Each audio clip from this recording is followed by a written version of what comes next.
When I started homeschooling, I really only had one person that I knew who was also homeschooling that I was close enough to be able to ask all my questions to and pick their brains on things. She was 3 years ahead of me in homeschooling, and so I do wish back then that I had some community or someone that was a lot farther along than I was to be able to reassure me, to warn me, to just give me those helpful reminders and encouragement in my homeschool journey. And so today I'm excited to share with you what I wish I knew when I first started homeschooling.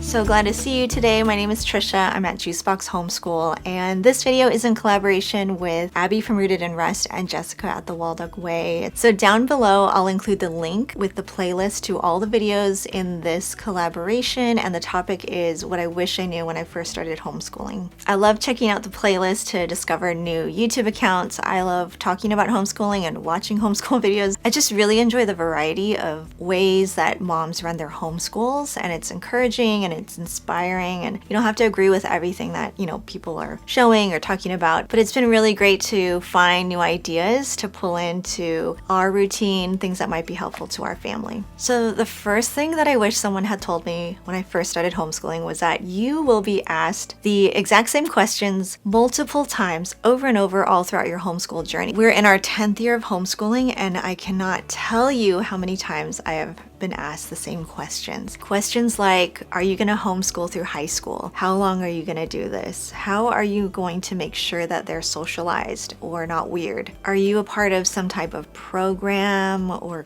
do you have a set curriculum? Does someone send you things or provide you materials or a plan to follow? How are you so patient? Do they need to wake up by a certain time? Are you on a set schedule? Do they have a lot of play dates? Do they enjoy homeschooling? These kind of questions, for me anyways, have been asked many times all across the entire decade. In the beginning especially, I had a tendency to be somewhat defensive. I think anyone would be after hearing the same questions from multiple people many, many times, right? It could feel like, oh, here we go again, the wall comes up.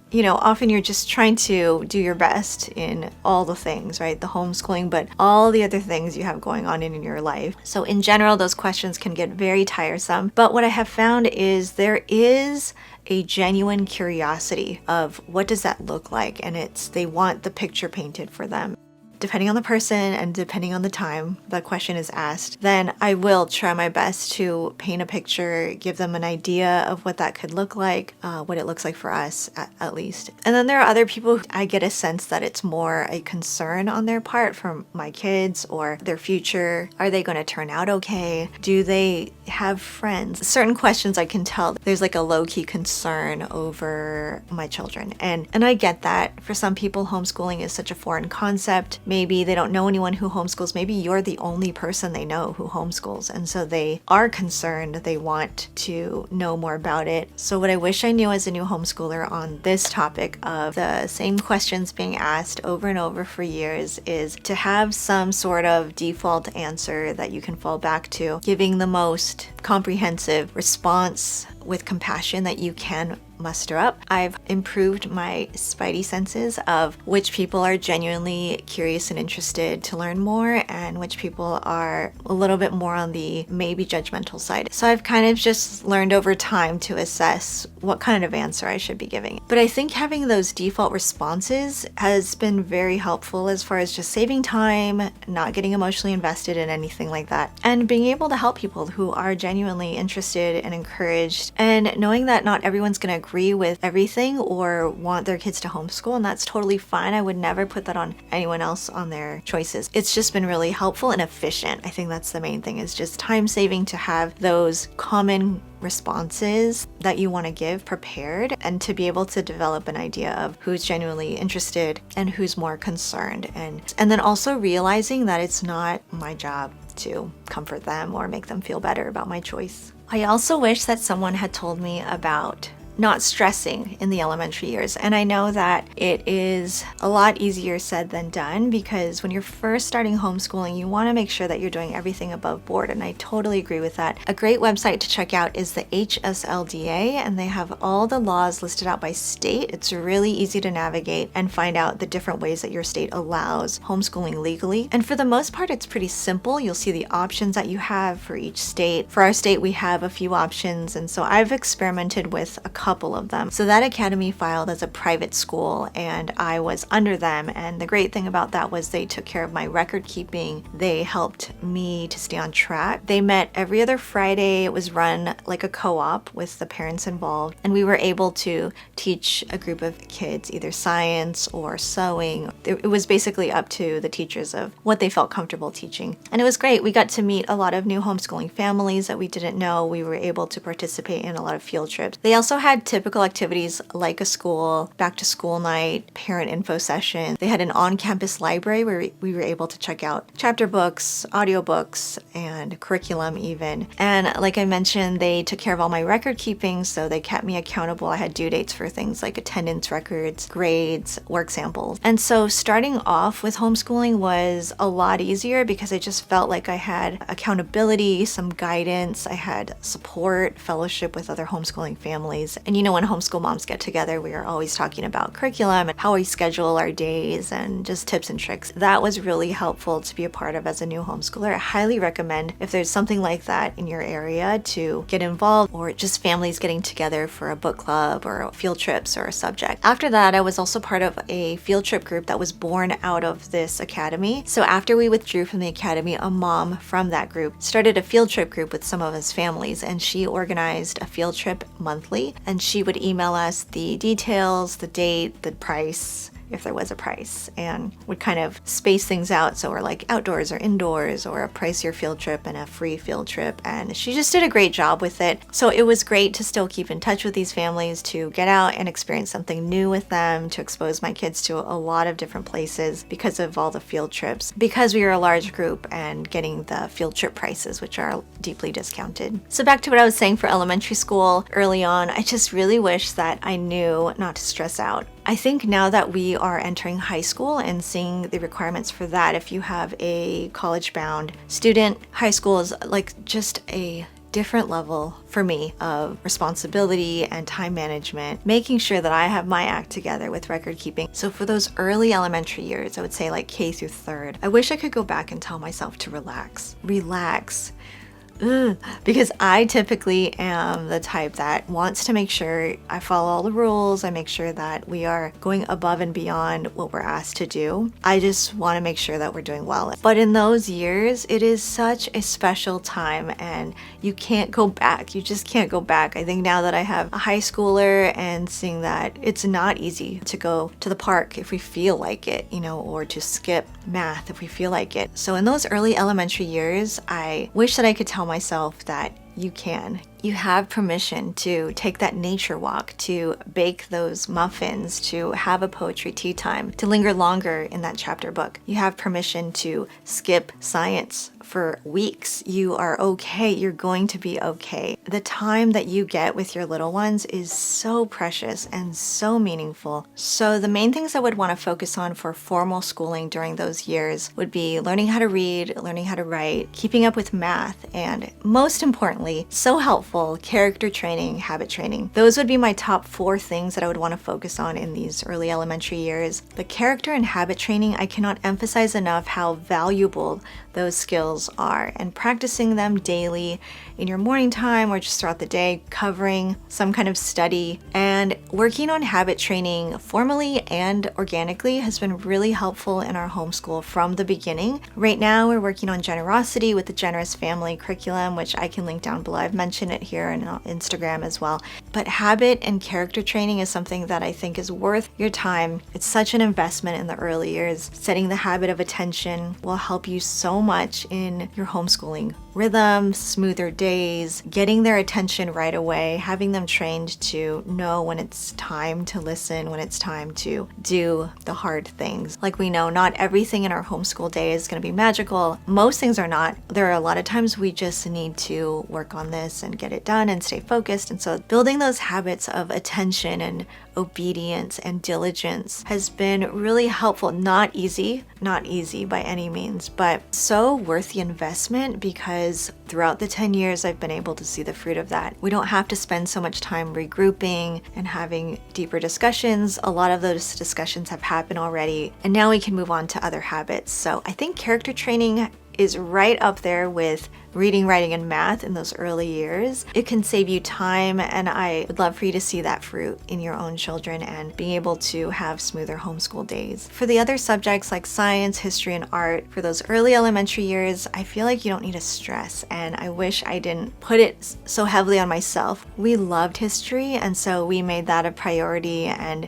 it became kind of like the base of language arts as well, and so we went strong with history in early elementary. For science, we tried our best, and in those years, I wish that I took more advantage of focusing on nature study and combining that with art and just making that our science. And how fascinating it is to just observe and study and draw and marvel at God's creation. And I wish that I took advantage of that and made that a priority in our homeschool.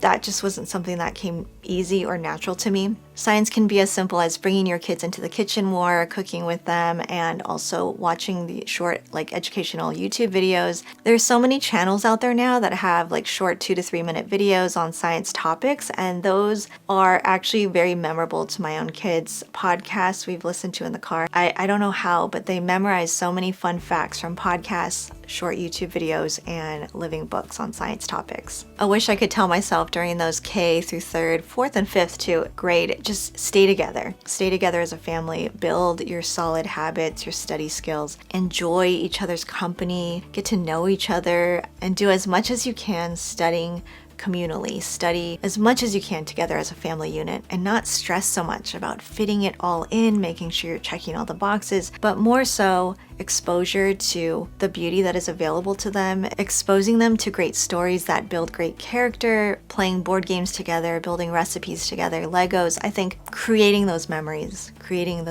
and laying the foundation of your homeschool as what you want it to be. So now what I wish I knew about middle school, maybe even 5th grade. For our kids, it was around 5th, definitely 6th grade, was formal schooling definitely gets harder. Math and writing in particular are 2 subjects that I notice take a big jump in middle school, and as far as expectation, difficulty, and time invested in mastering the skills required to do these successfully.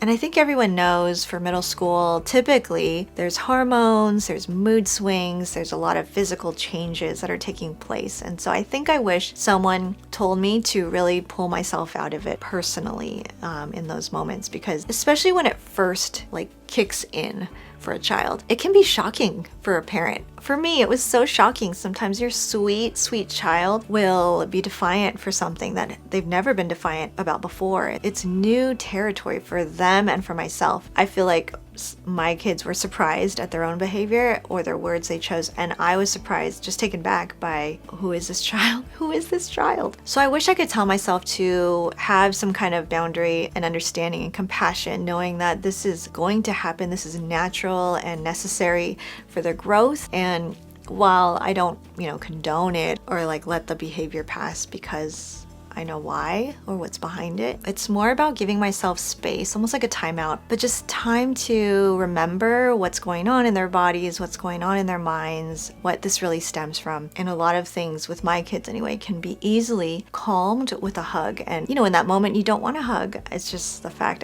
you don't want to hug because they're not huggable in that moment. Taking some time away to take out the personal part of it, it's not a personal attack or our relationship even, but it's just something they're going through. So I would love to tell myself that for middle school years, and also leave margin in your schedule for things like that. So not overwhelming the middle school schedule, and you'll feel it in the moment. You will feel it. You will feel something in your mom heart that is something is changing. You'll sense it, and I hope it doesn't happen to you. But if it does, like it did for me, it is just helpful to not overwhelm your schedule, because it helped to have that time to be able to have deeper discussions, to slow down and back back up and just kind of remind them how much you're on their team and you love them and you guys are a unit, family unit, in this together, here for each other. Let's do better next time. And because I did have a full schedule with our kids, I made time for those discussions, but put the academics aside. What I wish I could do is go back and just lighten our load, not put on so much in the middle school years, knowing that I do need to make room for these deeper discussions that do take a pretty good amount of time and to go over our expectations of one another. Another thing I wish I knew when I first started homeschooling about curriculum was that if you are very intentional, do your research, look at all those samples online, follow the people on Instagram that uses the curriculum you really have your eyes on, and you have multiple children that are coming up and will be homeschooling as well, you can save so much money.